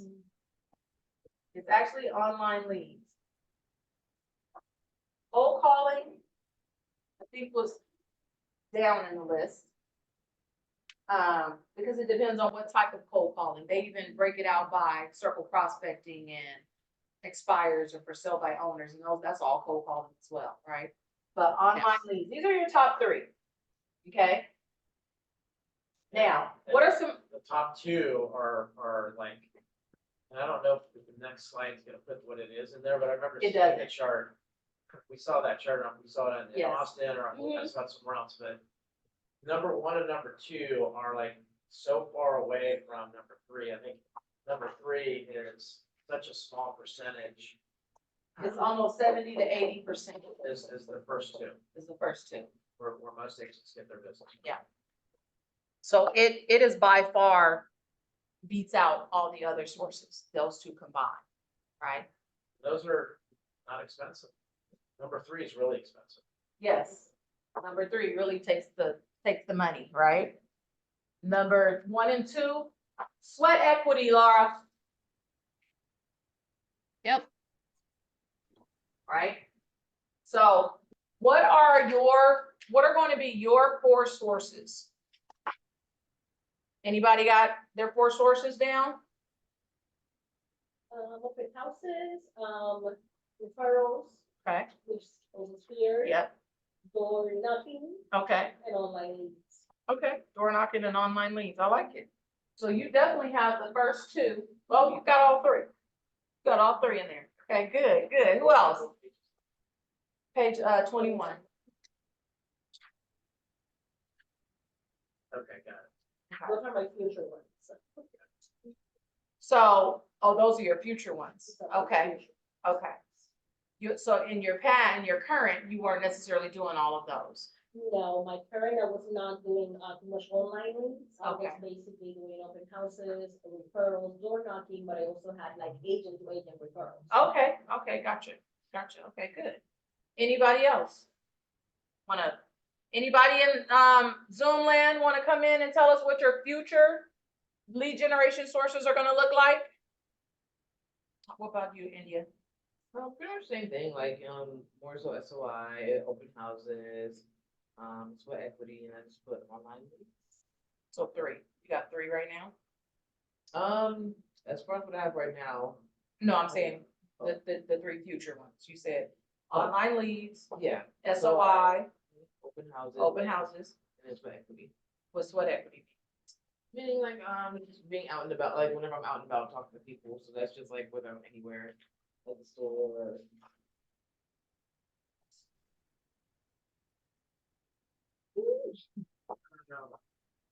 But, okay, so networking. Yeah, exactly, yeah, put it like that, yeah, no. The reason why I said I didn't like it, and I didn't mean it like that, is that you have to have a plan around it. All right, that's what we're here to do. We're here to build a plan around it. So yes, you're gonna be out talking. That has to be time blocked and it's gotta be intentional. Right? That if I'm gonna be a networker, then I've gotta say, okay, whenever I'm out, I'm dead focused on lead generating and talking to people, right? But you can't make your time at Target if you're there to shop, right? And you don't get any networking in, then this category might actually just not yield anything for you, right? So we gotta be super intentional about that. Well, how about you, Annalie? The ones that I have is social media, online media. Okay. Open houses is one too, and I just added the calls. Okay. So you got social media, you got online, well, that's kind of, you put one in the same. SOI. Open houses. Okay. And just, I added the calls. Calls. Yes. And is that expires, for sale by Yeah, owners, yeah, expires, Okay. absentee owners. absentee owners, perfect, okay.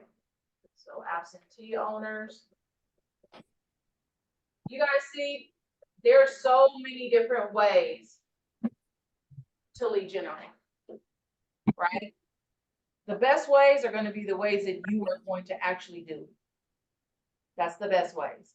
And we know right here that these three, and specifically these two, should be in your mix. And you should definitely have a plan around these lead generation sources, right? All right, so we know that the database, and we're just gonna touch on this briefly because we wanna hasten to time. The lead generation or the database model, right? You capture a lead, this is lead generation, right? That's what we're talking about. You're gonna capture the lead, it's gonna go in your database, right? And it's either gonna be a prospect, you got them because of your prospecting, or you got them into your funnel. This is your funnel because of your marketing efforts, and then they go in your database, right? And then they're either a lead or a contact, meaning they've either given you permission, they want to have a conversation with you, and or they're silent and they're just in your database, right? And you really have not had any conversation with them, right? And that's where you start the relationship, right? How do we start the relationship? What do you guys think is going to be a model or a system that we can use for that relationship in your database? Any ideas? Smart plans. Thank you. Who said that? Lady D. All right, Diana. Smart plans, absolutely. Utilizing the 36 touch plan, right? That's how you're going to nurture those relationships, okay? Using our 36 touch, and I'm sorry, it doesn't matter what business you're in. So that's why Jackie is here, because it doesn't matter what business you're in. This stuff makes sense no matter what your business is. Title, escrow, loan officers, absolutely, you need to nurture your agents, right? And we need to nurture our buyers and sellers or our prospects. And it doesn't matter if you know that they're never going to buy or never going to sell, you're nurturing them for referral business, building that relationship to nurture them for referral business, right? They don't ever have to buy or sell. I have got 3 people that have referred me more business that have never bought or sell. They are still renting to this day. I have no idea why I can't convince them. However, anybody who talks about real estate, they send my way. I am super grateful. So you are nurturing. Most people think, oh, anybody who goes to my database is a buyer or seller. No, it's your mother, it's your dad, it's your auntie, your uncle, your cousins, everybody. Okay. All right. And then you're preparing them for the conversion, right? And then you get into the loop of repeat and referral business. So communicate with everyone in your database. This is a system. This is what we're talking about, Keller Williams, systems and models. So we showed you the model for the economic model. Now we're talking about the lead generation model, okay? So communicate with everyone in your database. How do you do that? The 19 Connect, the 36 Touch. The 19 Connect is because this is a new person, right? This is a new person that you are trying to now get into relationship with. So what does it take? 4 touches, quarterly phone call. You will always see a phone call on this. Why? Because it always takes you talking. You've got to be talking to someone. You've got to be talking to them. 12 touches, monthly e-letter, newsletter. 2 touches of like a promotional, like your open house flyers, right? That's a promotion. Come visit me at the open house, even if it's not in their area. What does it do? It shows that you're active, okay? Then 1 touch of an annual party, or maybe it's a Zoom. If you're new in the business, don't have money for an annual party, do a Zoom, right? Okay. And then 1 to cement a high value touch that solidifies the relationship. The 19 Connect is primarily for people that you don't have a relationship with. The 36 Touch to convert, now that's people that you have the relationship with. Okay.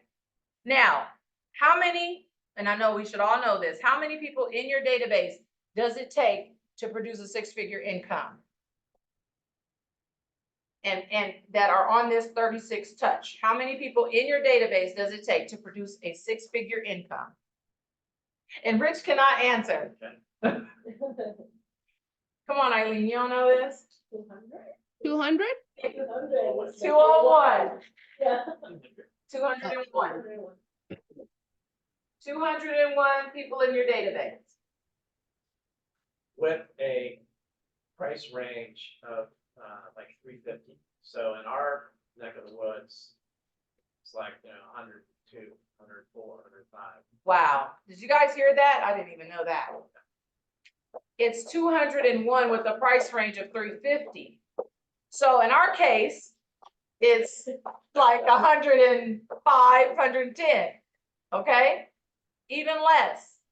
So again, that's to get you to a six-figure income.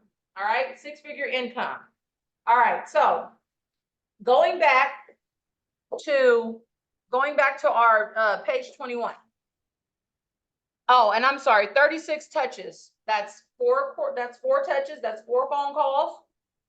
26 touches, that's your bi-weekly, sending them something every other week versus the 19 to connect was once a month. This is every other week.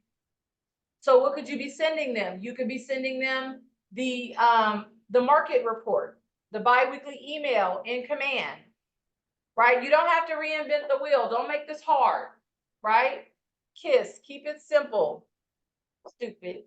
That's 2 touches, events you get-togethers, and then 4 touches, your promotional items. So again, all of you guys who said I'm going to be doing open houses, that's a no-brainer. That's your promotion, right?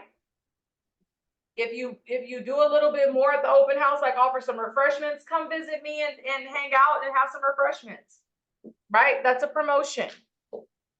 Magnets or calendars, it's the end of the year. Are you sending out a calendar? That's a promotion, right? We're not in the open house, like you said, and inviting people to come. Yes, absolutely, absolutely. Door knocking, everybody should be door knocking 100 homes around the open house if you want a successful open house, okay?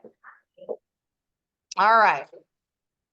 Be aware, right? TCPA compliant. Let's be TCPA compliant.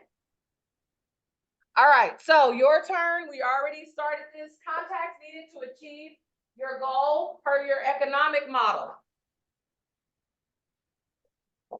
So this again, we're on page 21. Okay.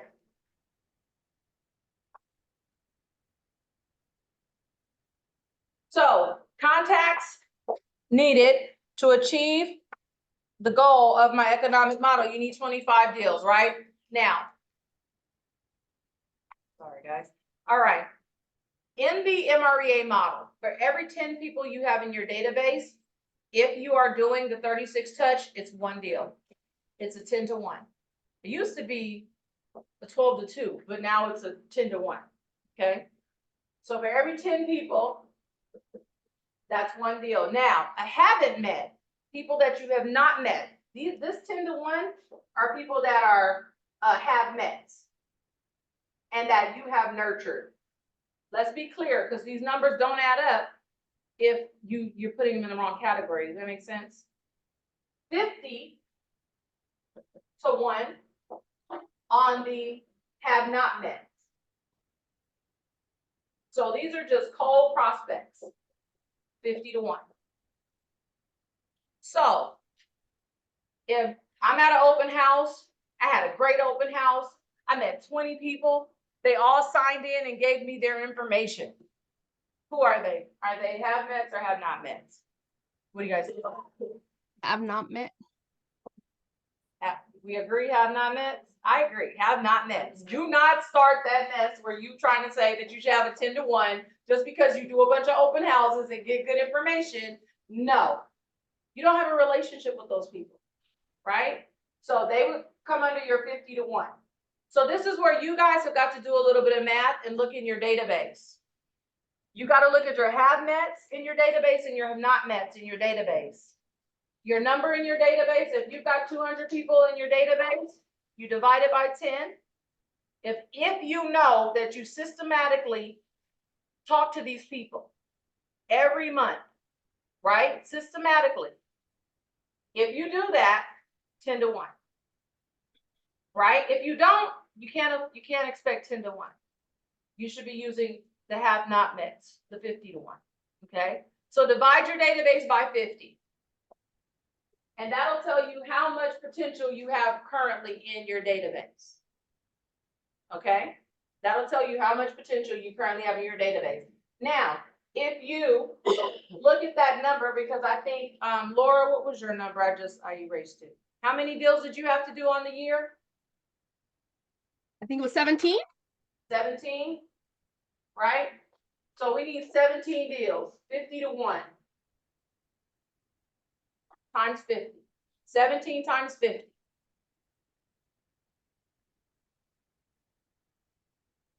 Is how many? Yeah, 17 times 50. 850. 850. In your database, you need 850 people. Ouch. In order for you to get that on this 50 to 1 ratio, okay? This and again, remember, Laura, this is all not mets. Oh, okay. Yeah, this is all not mets. This is a cold database here. We're talking about a cold database here, okay? Oh, okay, like old leads or something like that. I have 850 of those. It'd be old leads. It could be cold leads that you get from your open houses. Yeah. However many, it's from all your sources, but it's cold, meaning you have not physically actually gotten permission from them to have a two-way conversation. You don't have that relationship yet. Does that make sense? Right. Yes, nothing really happened with them yet. Yes, exactly. That's why it takes so much of them versus your 10 to 1. Because if you have a relationship, and this should be our goal, is to get to this as soon as possible in your database. So if you have 10 to 1, right? This is a whole different story. That's a whole different story. You only need to be talking to or having your database 170 people. Does that make sense? Yes. If you've met them, yes, and nurtured them. Okay, I had to look at this and take a really good hard look at my database because I keep getting this drilled in my head, the model, and I'm like, so I'm not getting these results. So what is it? It's not systematic. It's not consistent. That's the problem. It's easy to diagnose. It's not consistent. If you're honest with yourself, right? That's why I'm not getting the results, because I don't make 4 quarterly calls to my people. I don't do it. Now, do I send out a monthly e-newsletter? Yes, I absolutely do. So I've got 12 touches, right? But honestly, to me, the secret sauce is the phone calls. If you're not having a voice-to-voice conversation with them, you really don't know what's going on in their lives. You just know they're seeing you in a mailer. And you really can't even say that they're seeing you in a mailer. Right? Because I don't know how many pieces of stuff I trash or that I don't look at. Ralph sent me an email the other day. He's like, you opened it. I was like, wow, yeah, did I really? I didn't even look, really, Like that's how we are, because we're getting so much information fed to us on a daily basis that we don't see it. But you had a phone conversation, right? You know that you talked to that person. So to me, the secret sauce is really those 4 quarterly calls. So if you're not doing that, you can't rely on these numbers, okay? So how many contacts do you need to add to achieve your economic goal? How many people do you need to have in your database, and how many do you have in your database today? If you don't have 170 people, Laura, that you systematically talk to, you need to find out what that number is, and then your number, you need 170. Okay. So if you've only got 100 people in your database that you've contacted, that you have a relationship with, that you systematically market to, That means you need 70 more. That's your variance, Okay. okay? And then we're gonna divide that by what? By 12. How many people do you need to add in your database on a monthly basis? Right? And then divide that by 4. How many do I need to add in there on a weekly basis? Right? So that's how the math works. Does that make sense? Okay. So really, you do need to have the numbers in your database. That's just the bottom line. And you probably need to do a little bit of a little bit of analysis on your database to really see if those relationships are there or not. Okay. All right. So then, how many of those calls are you going to make a day? That's my lead generation activity. How many are you going to make a day? That's just based on how many you need in a week. So here, what's 70 divided by 12? Or actually, we said 11 because of off days and stuff. So 11 months, right? So how many? She needs 70 more in her database. 11 divided by 70 divided by 11. 7. Let's round it up to 7. Okay. Yeah. You need 7 a month. You need to add 7 a month. Divide that are Mets. Yep. We need 7 Mets a month. Divide that by now 4 weeks in a month. Basically 2, huh? 2. Yeah. So 2. Week. So you need 2 new Mets in your database a week in order to get you to 170 by the end of the year. Okay. Yeah. That are plugged into your 36 touch. That you are nurturing. 2 a week. So that now goes on your 411. Right? That now goes on your plan. Okay. And the next is, again, when you guys are building out your plan, now we're going to build out that 19 Connect and that 36. You're going to plug in here on the details what activities you intend to do. So you see how 4 annual calls quarterly, that's a given. 12 monthly emails, newsletters, market reports, videos. You pick which one of those you're going to do. Is it going to be a monthly email that you send out? Is it going to be a newsletter? Is it going to be a video? I will tell you, videos are getting a lot of action right now, right? Just look at YouTube, just look at, it's a lot of action. So the reality is you want to meet people where they are. So if your database is a bunch of young folk on social and all of that, you probably need to be reaching out in that space, okay? If you've got folks like me, who I've got kind of a mix in my database, I've got quite a few older people in my database. Me and older people very, very well. I'm very patient with my older people. I love them. So, but because of that, do you think they do a bunch of email and stuff? Heck no. Text or video, then push the link. They would do video and they like paper. So I still mail out stuff to them, right? Because at family gatherings, they're like, oh, baby, I got your little newsletter. That was cute, you know? They like that stuff, okay? So pick what's going to be, but don't make this difficult. Let's not overthink it. You know that you get an email in command already. We have a newsletter in command. We have bi-weekly touches. So don't overthink it. 2 promotional direct mails, either a magnet, calendar, market report, or again, your open house invite. Okay? Don't overthink it. And then 1 annual get together. All right? So that's got to go into your plan. Now, any ahas from that, you guys, from your lead gen? Any ahas?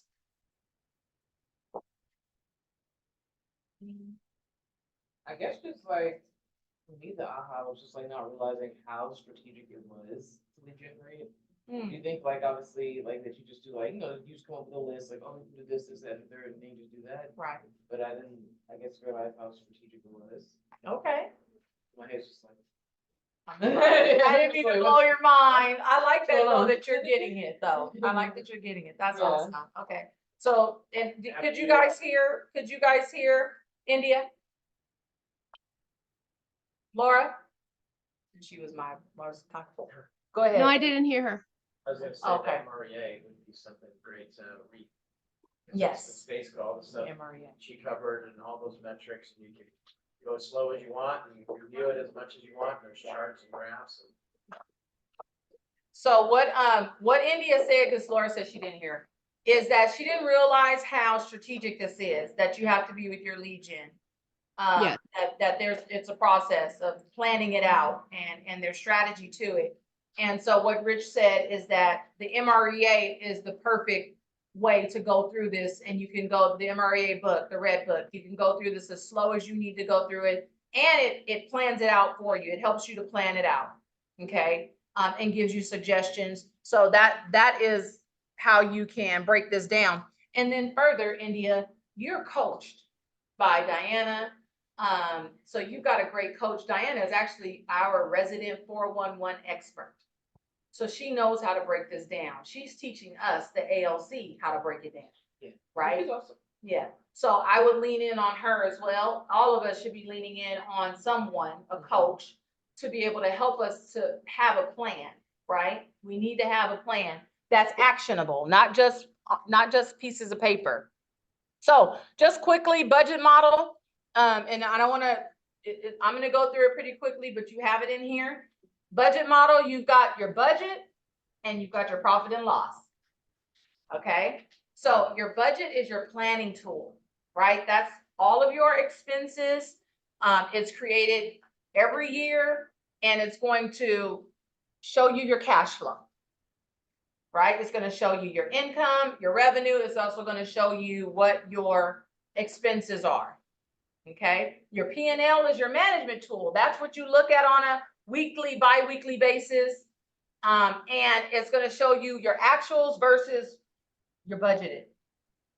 Okay. Or what your projections were. And you've got to adjust. So this is the same thing we kind of covered a little bit earlier in your budget, your cost of sales, your gross profit, your operating expenses, and your net income.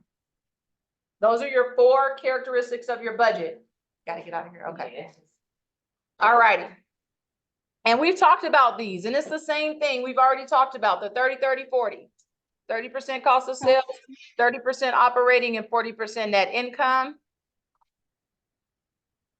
So when you're looking at this, you're going to be looking at my operating expenses. What am I budgeting for? Compensation, lead gen, occupancy. Occupancy meaning your rent, right? So do you have desk fees? Those should go into your budget. So for you guys, the MREA actually has our chart of accounts.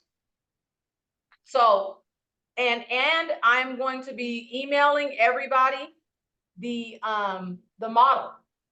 So we have a model. It's an Excel spreadsheet. We're putting it into a Google sheet, and we're going to be emailing that out to everybody. So you guys will have this available to you.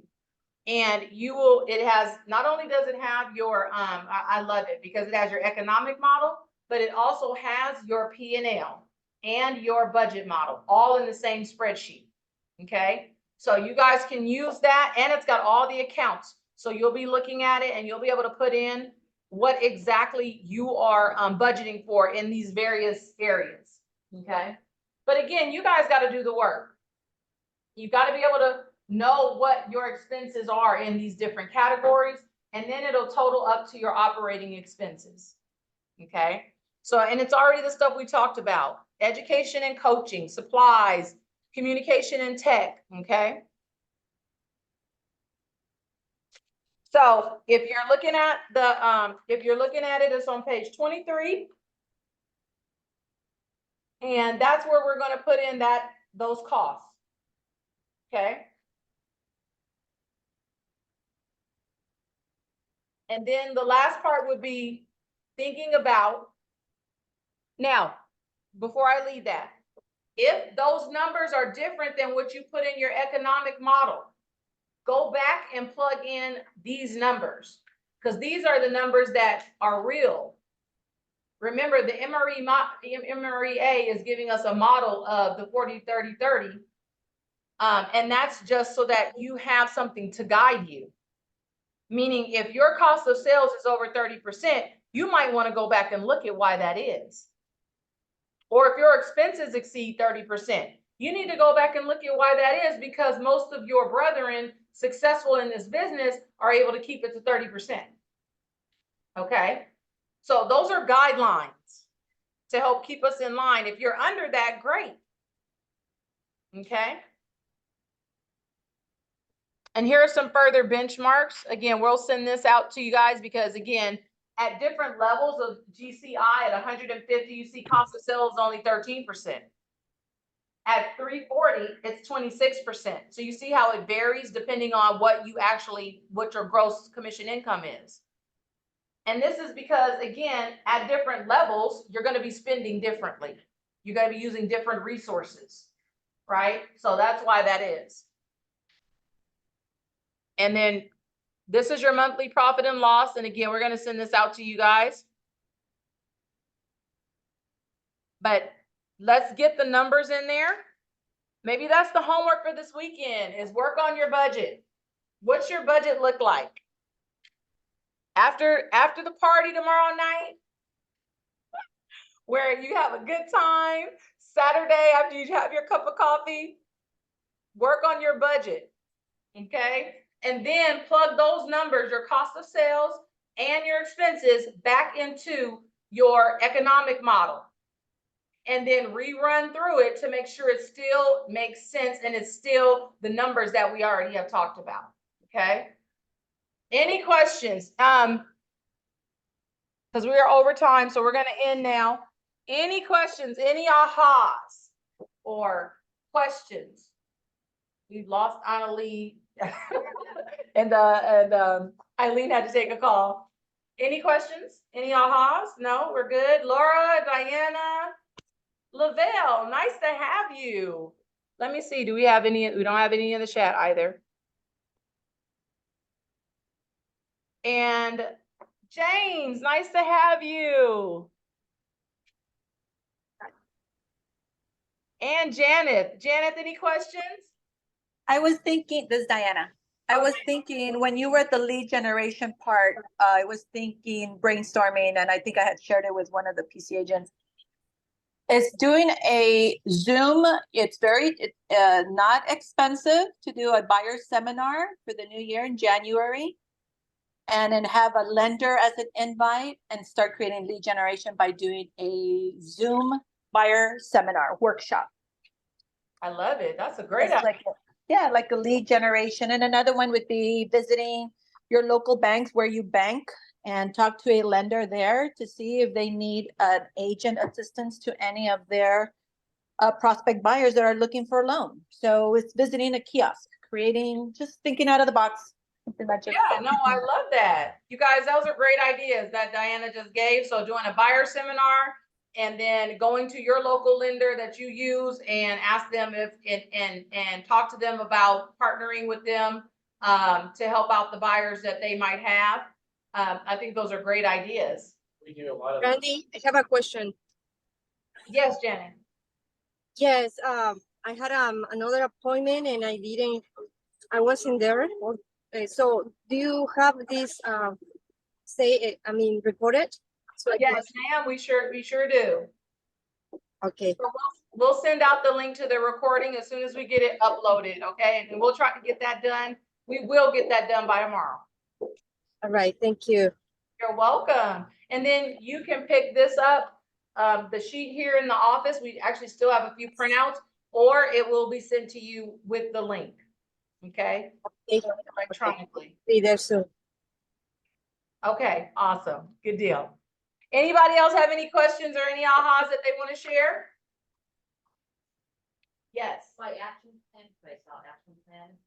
I'm gonna be calling you guys, so be ready for my phone calls. So Jackie's gonna be calling us, you guys. She said we're part of her action plan. Our new escrow person, if you were not on, we have our own in-house escrow now. And Jackie, you guys, she's gonna be at the Christmas party with us, so we'll get to introduce her around. I love it. So thank you guys so much for being here, for taking time out of your day to learn a little bit about business planning. Hopefully you got something out of it. And if you have questions, please let me know. Let Diana know. That's what we're here for. And I would like to see some completed plans. So I know Laura, Janet, Lavelle, James, Diana, you too, but I've seen your 411. I'd like to see some finished plans. So that's on my agenda, is to make sure that I come talk to you guys because I want to see completed plans and what those plans look like, right? And last but not least, again, make sure you have an accountability partner, you guys. Somebody who's holding you accountable to achieving the goals that you guys have put down on paper.